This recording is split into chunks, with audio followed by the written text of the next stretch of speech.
adik-adik semuanya. Kita ketemu lagi dalam ibadah online pagi ini. Apa kabar Ica, Jona, Vio? Nah, kali ini kelas kita bertambah anggota loh ya. Ada Andrew dan Gabriel. Nah, senang kan kita jadi bertambah banyak anggotanya? Nah, adik-adik kita akan belajar dari firman Tuhan pada pagi hari ini. Temanya pada pagi ini yaitu Ia mendidik karena Ia mengasihi. Nah, sekarang kita akan berdoa terlebih dahulu sebelum kita belajar firman Tuhan. Selamat pagi Bapa, selamat pagi Yesus, selamat pagi ya Roh Kudus.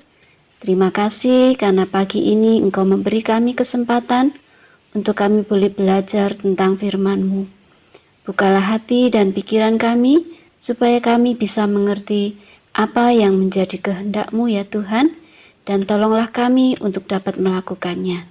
Terima kasih ya Tuhan, di dalam nama Tuhan kami Yesus Kristus, kami sudah berdoa. Amin.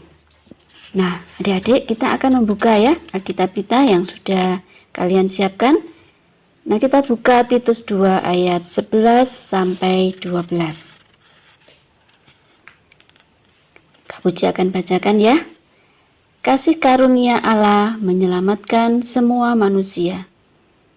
Karena kasih karunia Allah yang menyelamatkan semua manusia sudah nyata, Ia mendidik kita supaya kita meninggalkan kefasikan dan keinginan-keinginan duniawi, dan supaya kita hidup bijaksana, adil dan beribadah di dalam dunia sekarang ini. Nah, adik-adik, ada seorang anak yang bernama Dido.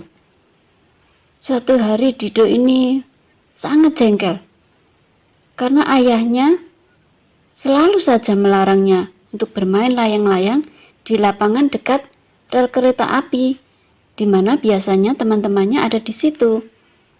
Lapangan itu tidak cukup besar, sehingga menurut ayahnya dianggap berbahaya untuk anak-anak. Namun karena Dido ini sangat ingin memainkan layangannya bersama teman-temannya, jadi suatu hari ia menyelinap keluar rumah tanpa izin. Dido membawa layangannya dan bermain dengan asiknya. Hari itu teman-temannya belum datang, jadi dia bermain sendiri. Dia menaikkan layangannya, dia asik, dan tanpa disadari Dido terus bergeser semakin mendekat ke arah rel kereta api. Dido tidak memperhatikan dari arah belakang bahwa ada sebuah kereta yang bergerak ke arahnya. Suara kereta yang sangat keras yang mendekatinya itu mengagetkannya, sehingga dia merasa terpaku karena dia tahu bahwa kereta api itu sudah sangat dekat dengan dirinya di belakangnya. Seolah-olah kakinya ini tertanam di tanah, dia tidak dapat bergerak. Namun tiba-tiba ada seseorang yang menariknya dan mereka terjatuh berguling-guling. Ternyata orang yang menariknya adalah ayahnya, adik-adik. Ayahnya terluka, berdarah-darah karena terbentur bebatuan dan kayu-kayu yang berserakan di sekitar tempat itu. Dia berusaha mendekap Dido supaya tidak terbentur, sehingga ayahnya lah yang terluka. Dido sangat menyesal dan meminta maaf pada ayahnya. Dia mengerti sekarang mengapa ayahnya melarang dia bermain layang-layang di dekat rel kereta api.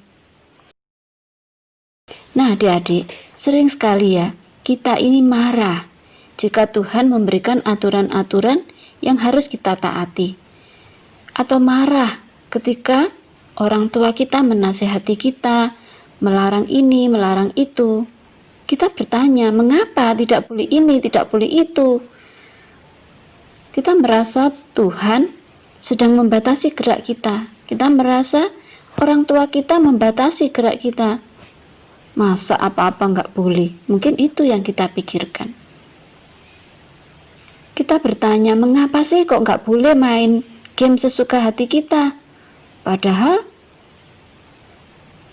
HP itu loh kita beli sendiri, Dari uang-uang kita sendiri, kita menabung dari uang jajan kita, lalu kita belikan HP. Kenapa harus orang lain melarang-larang kita bermain game? Atau mungkin larangan-larangan atau nasihat-nasihat yang lain yang seringkali kita merasa sangat marah.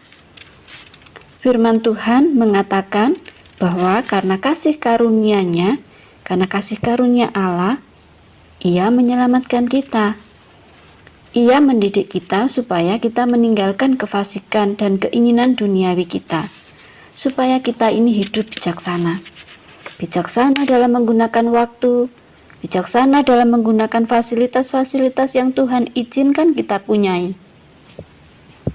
Tuhan mendidik kita karena Ia mengasihi kita. Tuhan memakai orang tua, guru, atau orang dewasa lain yang ada di dekat kita untuk menasihati kita. Jadi sekarang, mengertikah adik-adik mengapa orang tua atau guru atau orang dewasa lain yang ada di dekat kita sering menasihati kita, menegur kita jika salah? Mengertikah? Iya, betul. Karena mereka mengasihi kita. Karena Allah mengasihi kita, maka Ia mendidik kita. Ia ingin agar kita selamat.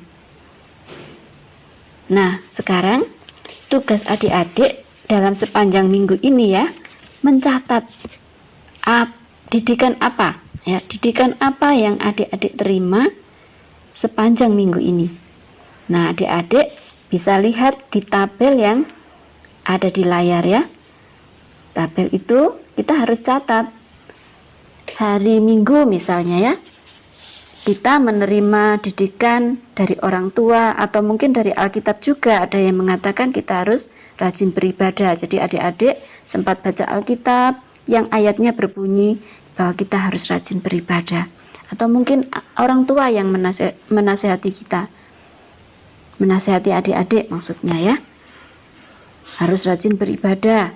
Lalu siang hari ketika adik-adik sempat bertengkar, orang tua menasihati, kamu harus mengasihi adik dan kakakmu, maka kamu tulis.